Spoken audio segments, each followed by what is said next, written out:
Coach, another big win today. Let's just start with that. How to feel to get back out there after the bye week and get a win?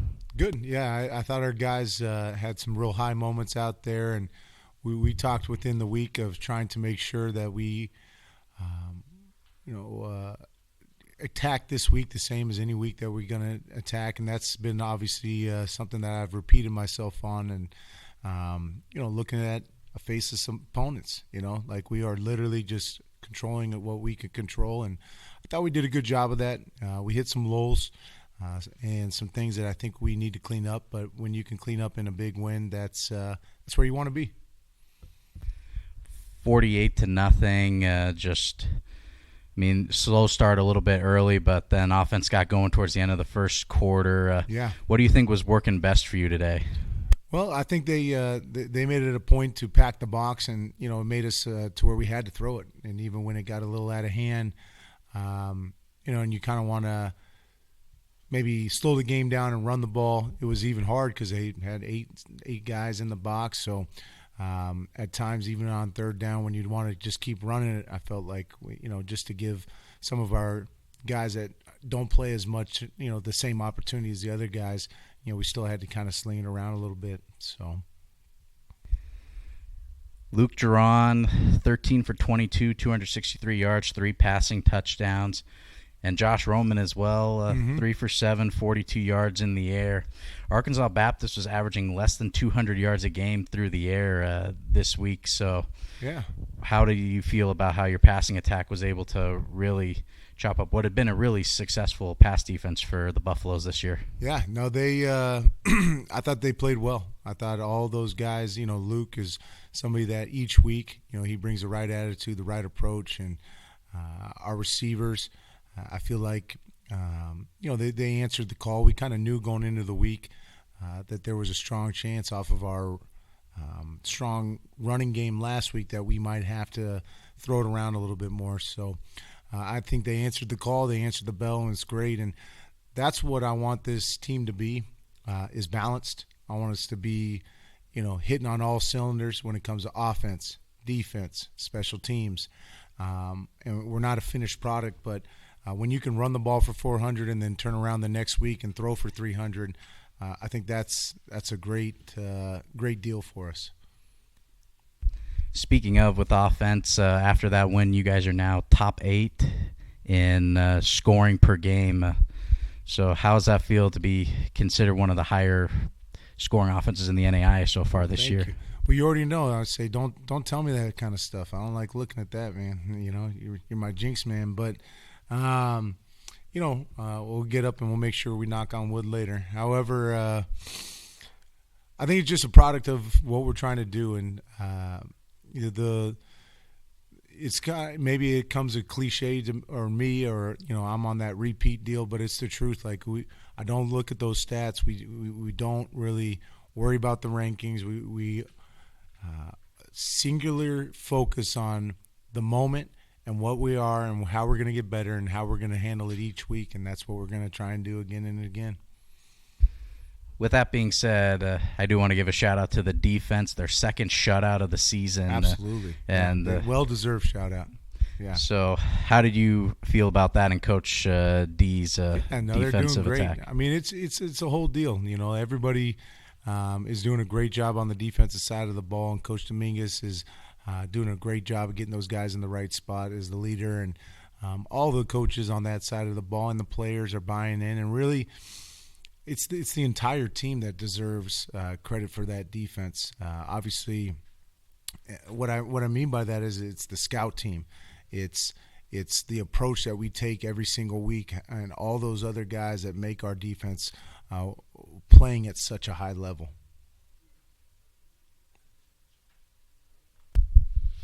Coach, nameless, faceless opponent. There is one face over the last couple of games, and that would be some of these penalties, especially these last 2 games. Very end, there's a bit of a scuffle in the end of the first half. Just what are you seeing out of your team with that discipline right now? Yeah, I think that's something you got to continue to harp on and continue to, take accountability. I was frustrated, with some of the calls. I felt like Anytime when you're up on an opponent, sometimes some of that just, I'm going to call it as it is type stuff, might have gone out the window. But I also we need to look in the window, or I'm sorry, look in the mirror and see how we can do better, and how we can continue to stay focused. And that's what we're going to do our darndest, because we were not as sharp as I'd like for us to be. And obviously going into next week, that's where we're going to continue to focus on. But I will say the nameless and the faceless and all that, regardless of the results, regardless of those things, the same approach is the same approach, and the standard is the standard, and we've got to get there. You speak about this upcoming week. It's your final road game of the regular season, your first year here. Have you had a second to kind of consider that or think about it, or what's your thoughts going into preparing for this matchup? Yeah, I have not. No, I mean it's the beauty and the curse of the football season. It's a whirlwind. It's a blur, and when we try to walk the walk of being in the moment, living in the moment, those reflection type things aren't there yet. And so going into it, it's kind of that same preparation. Tomorrow Sunday hits, we do what we do there. Monday you get the two deep. We start, the preparation starts tonight and moving forward, and moving into the kind of the road week schedule, getting ready to get on a plane again and get all these jokers with their burgundy polos on, and making sure that they got their IDs, and double checking that we got both knee pads before we get on the plane at some certain time in the hour. And those road trips are fun too, though. So hopefully it continues to bond us. Obviously, at the end of the last game, Luke mentioned being a little banged up. Very much a solid performance out of him tonight.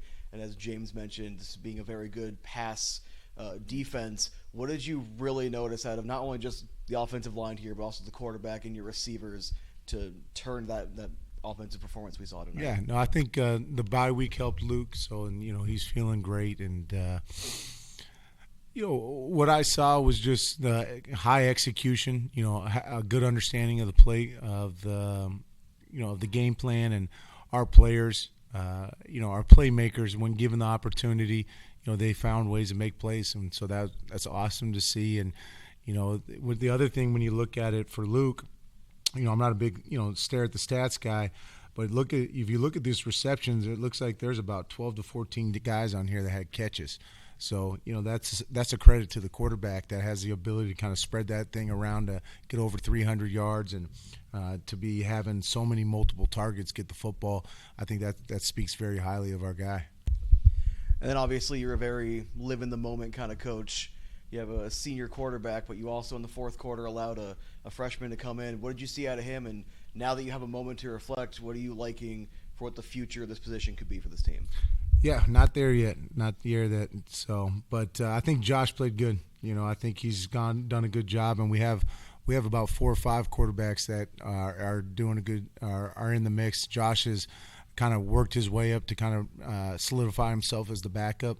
However, every single day those guys are competing, and we have 3 or 4 to 5 guys that could be starters in this conference.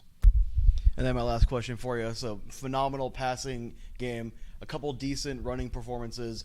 Do you feel that the ball just kind of goes where the defense allows, and it didn't really matter if the run game wasn't as effective tonight because that passing game made up for it? I think so, yeah. I think it's one of those things where, last week we threw the ball only about 15 times and rushed for 400 yards, and then this week we threw for over 300 and rushed for less, and a lot of that is in the game plan. And so when you can kind of modify your plan and feel that you have strengths on both sides of the balls, that's a good feeling. And that's the kind of offense that we want to be. Is we want to be balanced, and hopefully can be a threat to the teams that we play in multiple ways. Also wanted to give a shout out to Matthew Hicks and Marquez Reese.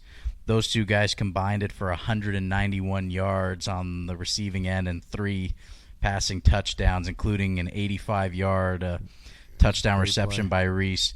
How have those two guys impacted not just this game today, but throughout the season? Yeah, Marcus and Hicks, those are two guys that come to work every day.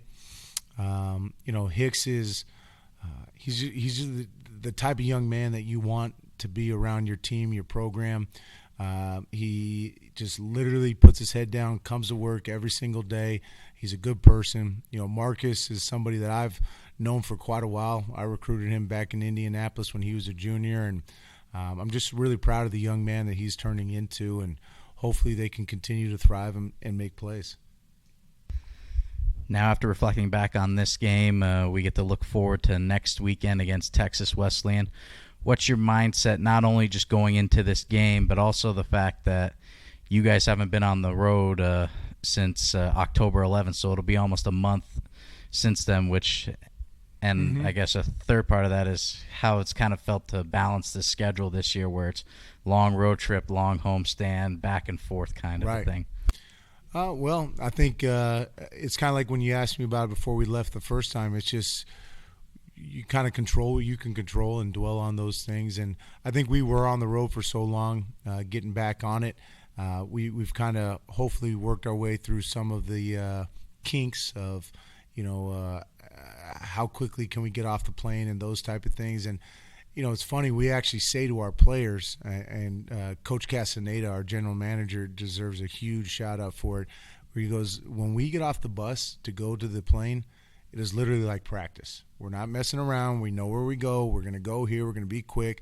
We're going to be intentional with our thoughts and our movements, and we're going to get through this airport, and we're going to get to our destination. So that's there's something kind of cool and unique about that when we hit that airport together. And the difference of when you're on the road and staying in the hotel and those team dinners at night, there's some very positive team bonding moments that we've had. So you gotta, when you have those opportunities, you just look for what's great about this, and that I just kind of described what's great about it.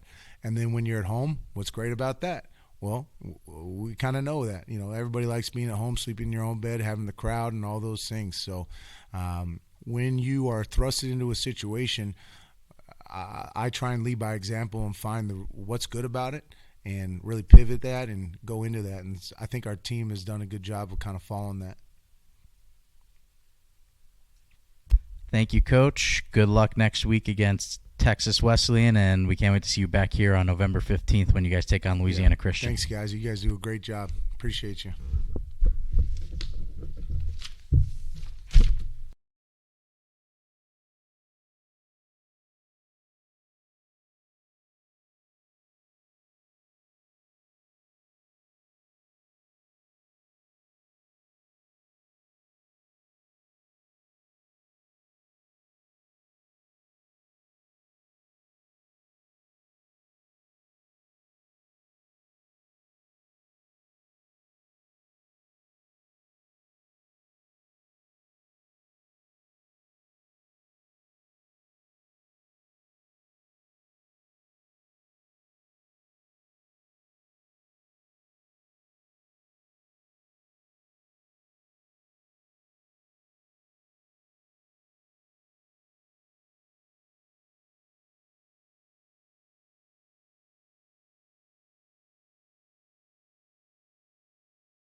Guys, let's just start with 48-0 win, another big win for you guys. Now 7-0 on the year.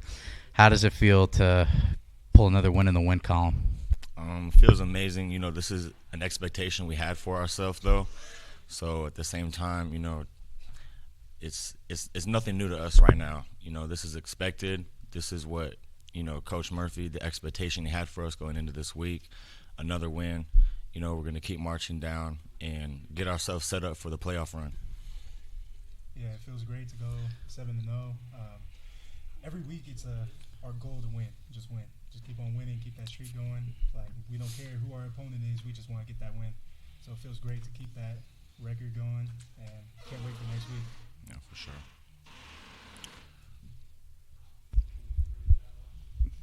Let's also get into, I know Coach Murphy's not a huge fan of the number side of things, but right now after that game, you guys are the number 8 offense points per game this year, and now the number 1 defense in points allowed per game this year. How has that felt to just be great and balanced on both sides of the ball throughout this year so far? It feels really good, especially from the defensive standpoint. We get to go out there, expectation of getting a 3-and-out every drive, and then letting our offense handle their business when it's time for them to come up. So, the two going hand in hand together that's what's making our team, have the success that we've had so far. Yeah, like Justin said, it feels great, but from the offensive side, we know that we could do better. Like, we have a higher standard. So seeing that when we're not competing at 100%, we're still number 8, just shows what our future is like. Let's get in that too, Justice. Your guys' second shutout of the season tonight. How has this year been with Coach D and the guys on that defensive end with this, what has just seemed like a whole new standard, and what you guys have been able to bring out there this year? Yeah, going out and getting the goose egg, that's huge for us, obviously, because, regardless of competition, it's hard to, not let a team be successful, be perfect as far as not letting them score. There was a few stands we had in the red zone. We were able to get them out of there, and it feels great to get another goose egg and continue, holding that number 1 spot in the nation for points allowed. You said it was for points allowed, and per game. So that's the expectation, like you said. Coach D, he really knows what he's doing out there, and we just go out there and execute his game plan. Now, Mark, let's look at the offensive side. 48 points this game. Your quarterbacks combined for over 300 yards passing, 3 passing touchdowns against a team that's, let's put it this way, their passing yards per game this season has started with the number 1 as the digit. So how did it feel, and what were you guys seeing out there that allowed the passing attack to get going against a team that's been pretty solid against that? It felt good. Basically, it was just like we saw that they were working hard trying to keep us from passing, and it was just a dogfight, seeing who could work harder. And we came out on top, so it was good to feel that. But like I said before, we have a higher standard. We know we could do better, so we're going to aim to get better stats for next game. I'll do a little more stats before I get to the side where maybe we don't see as many stats. Let's start with Matthew Hicks and Marquez Reese. Those two guys combined for almost 200 yards receiving, and Marcus, he had a 85-yard touchdown reception. How fun has it been to see those guys kind of get going, especially together these last few games? Oh, it was amazing.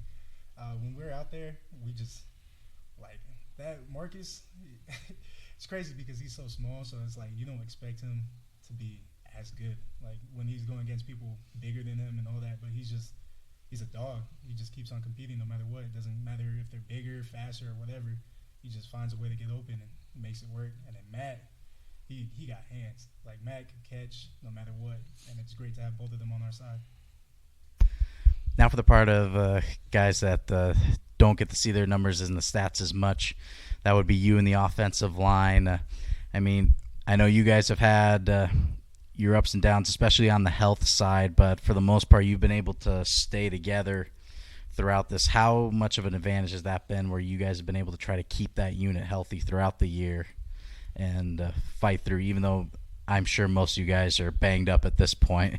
Yeah, most of our guys are banged up, but it just helps knowing that we're all in this together. Like, everybody competes no matter what. Like, there's so many people that are hurt, but still find a way to compete in the game so they don't let our teammates down and find a way to just go out there and continue dominating everybody.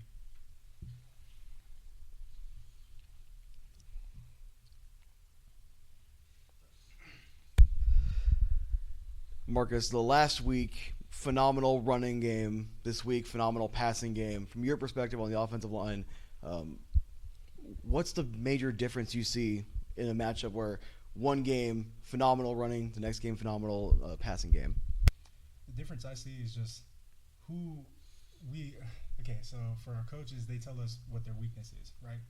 And so they tell us, point it out, whatever, and we just go out there and follow their goals. Like if they say that their passing is weak, then we try to dominate our passing game. We're out there trying to hold the blocks as long as we can, make sure Luke has a big enough pocket so he can make those throws.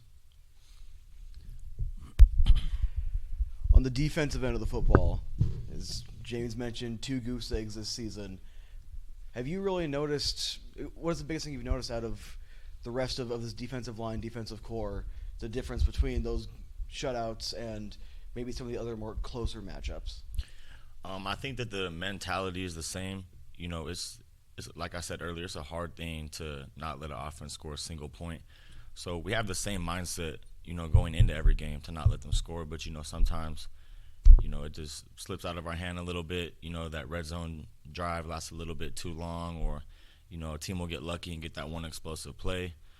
But, I mean, besides that, this is a great defensive core this year. I mean, a lot of the guys on the team, we got a equal mindset of what we want to do and where we want this team to go. And obviously, in sports, you have to have a short memory. And there's plenty of times where the offense plays really well to make it for the defense plays really well to make it for the offense. Is there ever a sense throughout your career so far where, we didn't play well in this specific game or this drive, we needed to play twice as hard the next drive or the next game?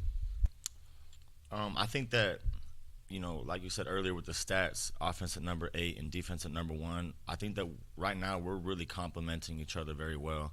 You know, I mean, there's a lot of times defense will go out, 3 and out, teams off, offense comes on, scores, and it'll happen again. And, you know, if we can get the ball rolling like that every game, I feel like we'll be one of the hardest teams to take down in the country. And then obviously you started this conference by immediately mentioning playoffs. I believe last week Luke was also talking playoffs. Is there just a mindset, a culture among this entire squad where the goal is December football, nothing else matters, and that's a certainty in your guys' mind? Yeah, for sure. That's the bigger picture. You know, for us, one thing that we like to focus on is more of a week-by-week thing, though. You know, Coach D, he tells us, you know, we stack a day, we stack a week, we stack a month. And that's what we've done so far. You know, we started our games in the beginning of September. We took it week by week. We won all of September. Started in October. We won out all of October. And now it's time for the November ball, you know. So, I mean, the competition is going to get better. You know, a lot more things are on the line right now, and we know that. But we're going to continue playing the way we played to get us to this point right now. And then, Mark, apologies, I accidentally said Marcus last time. So you've been here a couple of years. Obviously, you were excited about last week's matchup and continuing this momentum. It's just gotten better and better throughout the season. What have you really seen now that you've gotten to kind of take a couple seconds from your offensive line, your offense as a whole, and where it's gone from week 1, brand new head coach, to where it's at right now? There's a lot of changes. Coach House did an amazing job making sure that every game that we play, there's always something wrong. I'm trying to improve. Like, it could be playing longer, our steps, it's not perfect. There's a lot of things that we do wrong, and it's great to see that we have a coach that cares enough to not let our winning streak get to our heads. And then our O-line, we got people like Dom and Zay who are helping gel the O-line together. Zay's out there playing through injuries that are really bad. He got a messed up knee right now, and he's helping push the team, showing like he wants us to go as far as we can rather than worry about himself right now. And then Dom's out there helping make sure we don't get too lackadaisical in the games and stuff like that. So it's a great thing to see. Justice, we'll talk a little bit about the defense today. You had 5 tackles, but I want to also talk about the bigger picture. The highest total tackles today was 6 by Clay Davis, and we had 30 defensive players record a tackle today. So how does that kind of feel to have all these guys being able to contribute and get some numbers and play like that today? Right, it's awesome. 5 tackles. Me personally, I'd like more, but at the same time, sometimes it's not about the individual statistic. It's about on this play, I might be blitzing, and my job really is to fill that gap or to get to this spot so the guy next to me can get to that spot. And a game like this, like you said, where we got 30 guys recording a tackle, everybody's eating. So it feels good to look around and it's like, all the other 10 guys on the field, they got their fair share of a meal tonight. I kind of want to follow up on that. Would it be fair to say that everyone on that defensive end of the football right now is selfish in the way that they all want a piece of the action, they all want to help the team, but it's towards that goal. It's not towards the individual stats. It's I want to help this team, and I want to help stop the offense or whatever it would be. Yeah, for sure. Like you said, selfish, I think that's an appropriate word, but in the best way. Like it's 11 guys on that field that, we're all ready just to go, just take it to war with somebody, and everybody wants stats. Everybody wants to make that play. And it's not a bad thing when we got 11 guys with the same mindset, to go out there and be a winner. I mean, someone's bound to win, and that's a win for the whole group at that point. And then my final question, couple of games left. Again, you guys are talking about playoff mindset. Obviously, coach, nameless, faceless opponent. So we're not going to even mention the team name for next week. But what's the number one thing right now, post-win, that you guys both want to accomplish in next week's game? I mean, right now, like you said, faceless opponent. But, my mind is already gone after this win. I'm focused on next week. It's a big week, like you said. I don't want to hype them up too much, but, we're a really good team, and they're not a bad team. So already focused in. I mean, we're dialed in tomorrow. We get to celebrate this win for one night, and we got back to business tomorrow. So For the O-line, I'd say our goal is just to make sure everybody gets to eat.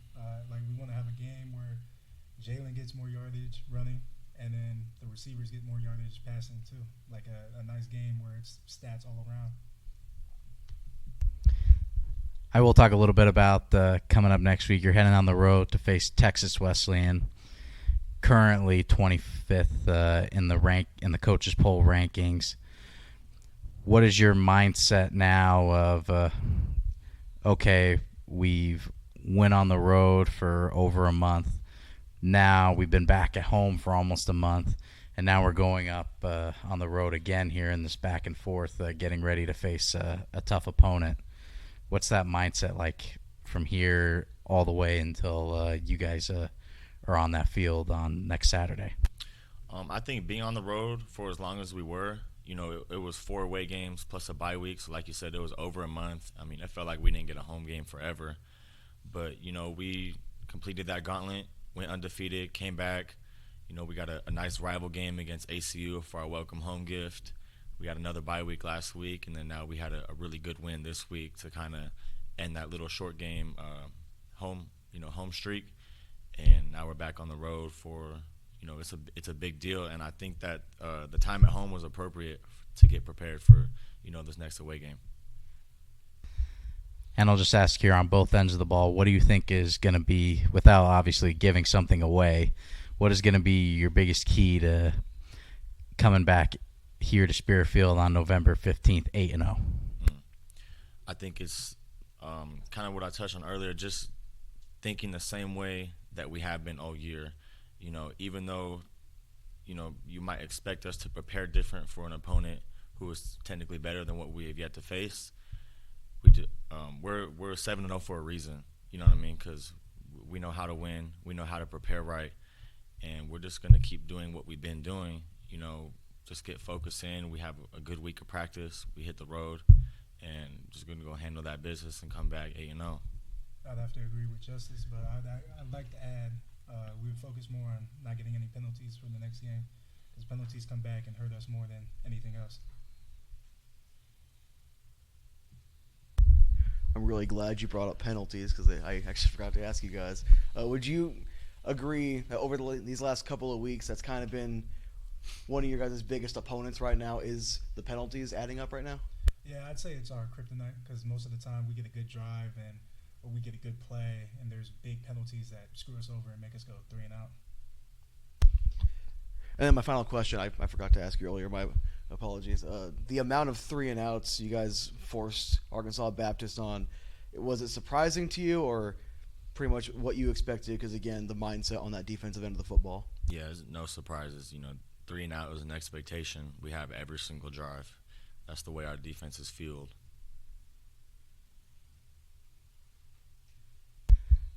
And I guess I'll also put in there and give a shout out again, Luke Duran. Just another solid night as he went 13 of 22, 263 yards, 3 passing touchdowns. And then Josh Roman came in after that, a few passes for 40-plus yards. How did it feel to see those guys out there and what they were able to do tonight? Got it. It was amazing. Like Coach said earlier, all our quarterbacks, we trust them all completely. So it was cool seeing Josh get some love tonight. And then Luke playing on his injury, coming back. It was good to see that. Sorry, Mark. So he brought up that good performance by Luke. In that first quarter, there was just kind of a lot of stops and starts. What were you really noticing that kind of led to some of that stalling, and then what led to the game finally breaking wide open at the very end of the first quarter? I'd say it was just us thinking that they wouldn't play at the level that they were playing at. We came out there thinking, oh, it's Arkansas Baptist. You see the record. You don't think they're going to play as hard as they do. But then people don't realize, like, one of the teams they played was Houston Christian. It's a Division I. That, like, they're fighting for a goal to get a win. So when you get out there and you play a team like that it's hungry for a win, they play differently than you think. All right, thank you guys. Good luck this weekend against Texas Wesleyan, and we can't wait to see you guys back here on November 15th against Louisiana Christian. Yeah, we'll be back 8-0. Thank you.